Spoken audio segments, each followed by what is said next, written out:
말씀은 마태복음 17장 19절 20절 2절 말씀입니다.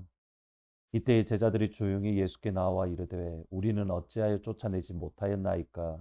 이르시되 너희 믿음이 작은 까닭이니라. 진실로 너희에게 이르노니 만일 너희에게 믿음이 겨자씨 한 알만큼만 있어도 이 산을 명하여 여기서 저기로 옮겨지라 하면 옮겨질 것이요 또 너희가 못할 것이 없으리라.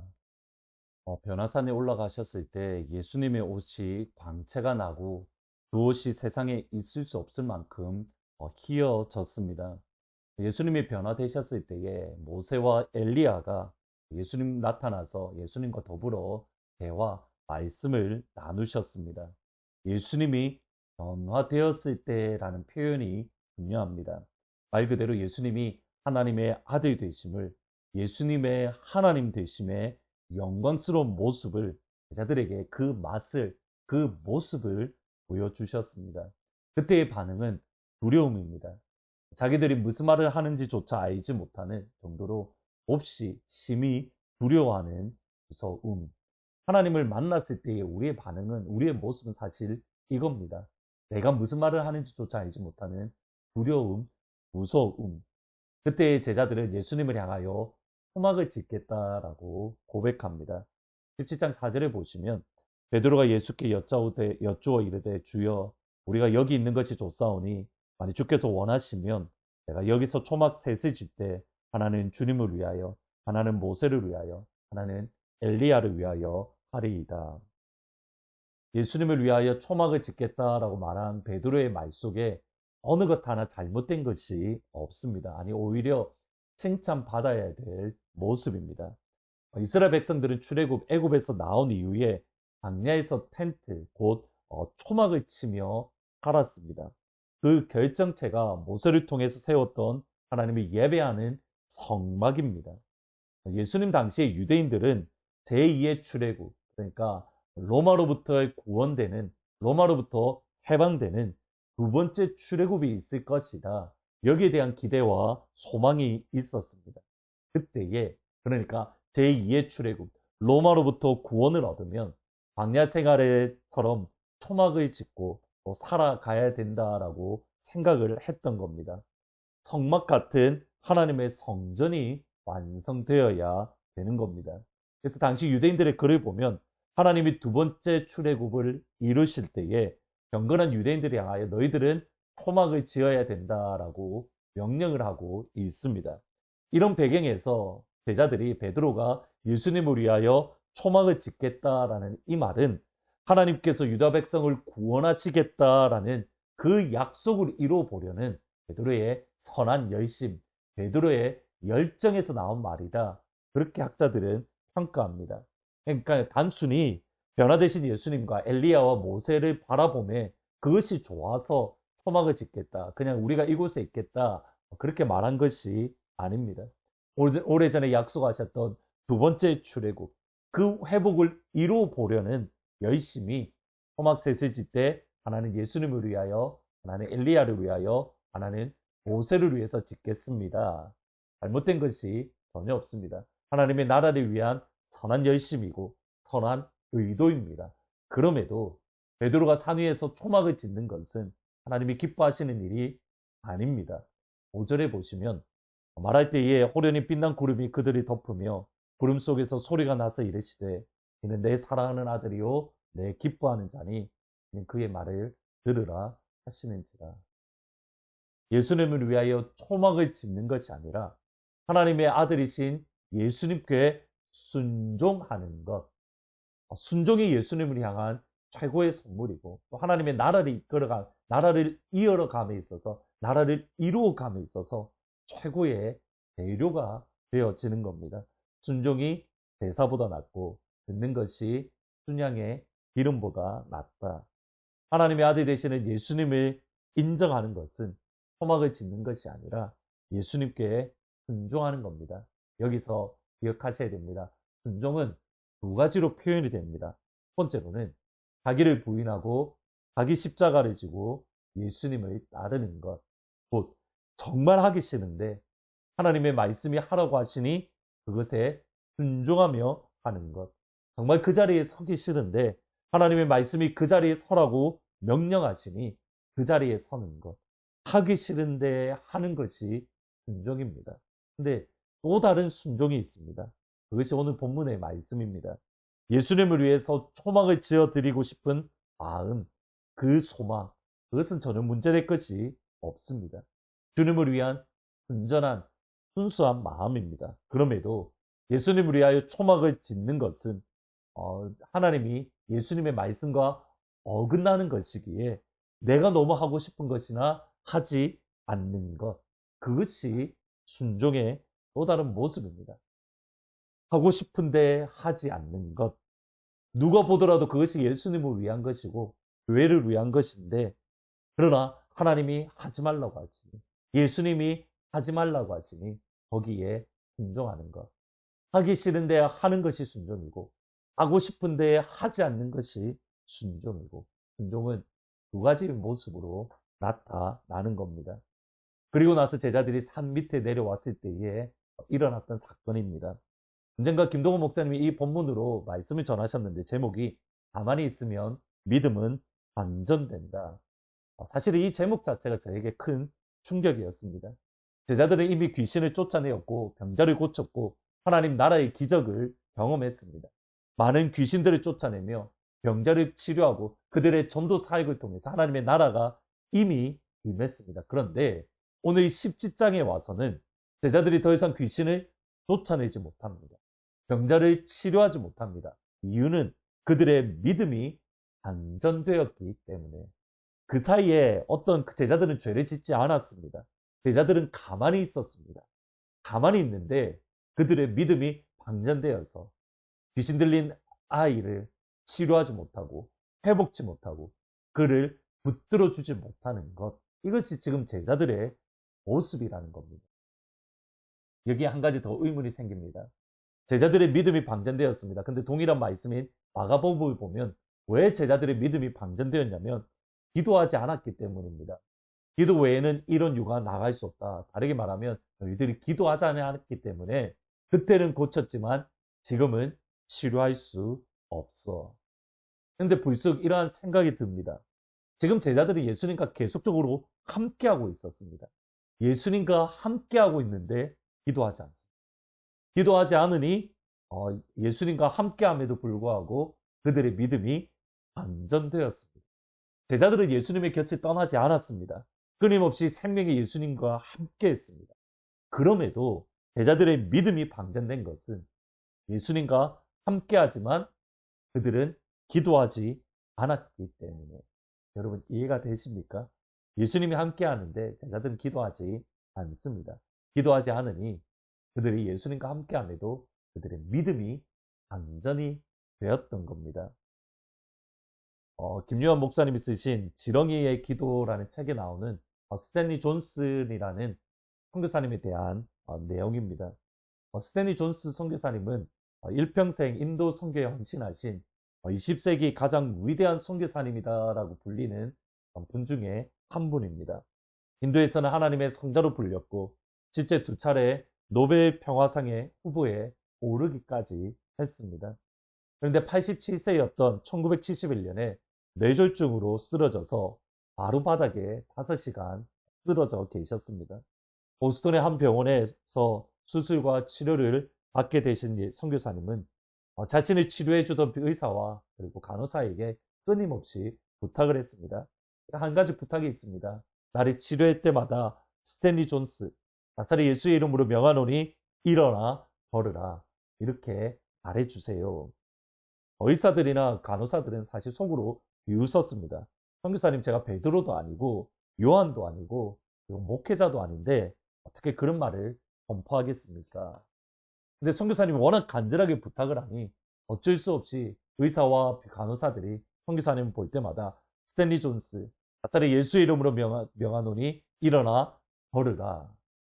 그때마다 침상에 누워 계셨던 선교사님은 아멘, 아멘, 아멘 하고 화답을 하셨습니다. 그리고 6개월 후 실제로 선교사님은 영상에서 일어났고 다시 인도로 돌아가셔서 일생을 선교사로 섬겼던 인도 땅에서 선교사님은 그의 삶을 마무리했습니다. 평생 하나님을 위해서 헌신하신 스탠리 존슨 선교사님 그리고 그 가족을 위로하시는 하나님의 위로이고 축복이 아닐까라고 생각합니다. 선교사님의 부탁으로 어쩔 수 없이 믿음이 없던 의사와 간호사들이 억지로 기도했습니다. 억지로 기도하니 없던 믿음이 생기고 없던 믿음이 생기니 그들의 기도를 통해서 하나님은 스탠리 존슨 선교사님을 일으켜 주셨습니다. 보이십니까?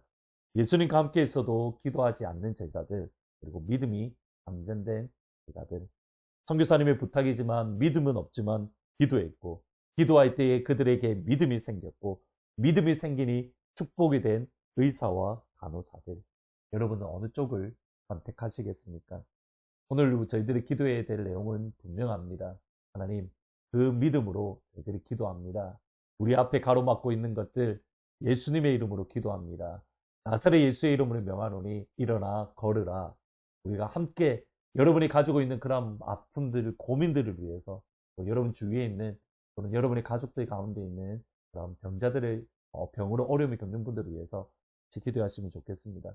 더불어서 우리 땅에 있는 이 땅 가운데에 하나님 부흥을 허락해 주십시오. 여러분 끊임없이 기도하셔야 됩니다. 기도할 때에 부흥의 역사가 일어나기 때문입니다. 대학교 가운데에 또 우리의 자녀들이 다니는 학교 가운데에 하나님 부흥을 허락해 주십시오. 육하탄 가운데에 예수의 이름으로 명하노니 부흥이 있을지어다. 여러분의 자녀들이 다니는 학교에 예수의 이름으로 명하노니 부흥이 있을지어다. 여러분 오늘 이 선포를 먼저 하시고 기도하는 그 부흥을 위해서 기도하는 복된 시간이 되기를 주님의 이름으로 축복합니다. 아멘. 기도하십니다. 예수님, 주님과 함께함에 기도하는 그 자리에 설 수 있도록 아버지 인도하여 주옵소서. 예수님과 함께하지만 기도하지 않을 때 그들의 믿음이 방전되고 결국 하나님의 나라 일을 할 수 없었던 제자들이 아니라 어쩌면 처음에는 믿음이 없었지만 끊임없이 예수의 이름으로 기도할 때에 믿음이 생기고 그 믿음이 생길 때에 하나님의 역사를 일으켰던 그 의사와 간호사의 자리에 우리가 설 수 있도록 아버지 인도하여 주옵소서. 하나님 이 시간 다시 한번 예수님의 이름으로 선포합니다. 나사렛 예수의 이름으로 기도합니다. 하나님 하트포드 근처에 있는 모든 대학교 가운데에 부흥을 허락하여 주옵소서. 나사렛 예수의 이름으로 기도합니다. 우리의 자녀들이 다니는 학교에 부흥을 허락하여 주옵소서. 하나님 이 기도를 저희들이 일생 동안 끊이지 않고 기도하겠으니 하나님 이 땅 가운데에도 코네티켓 땅 가운데에도 하나님의 부흥을 허락하여 주옵소서. 예수님의 이름으로 기도합니다. 아멘. 오늘 이 시간 기도할 때 다시 말씀드립니다. 여러분의 자녀들이 다니는 학교에 향하여 예수의 이름으로 여러분의 자녀 학교의 이름의 학교에 부흥이 있을지어다 선포하시고 그 학교의 부흥을 위해서 그 학교에서 수고하시는 선생님을 위해서 기도해 주시기를 바랍니다. 모든 이들 필요해 완전한 주사 자비 베푸소서. 모든 이들 필요해 구세주의 온유한 열방의 소망.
옮기신 내 주는 능력의 주, 그는 구원의 주.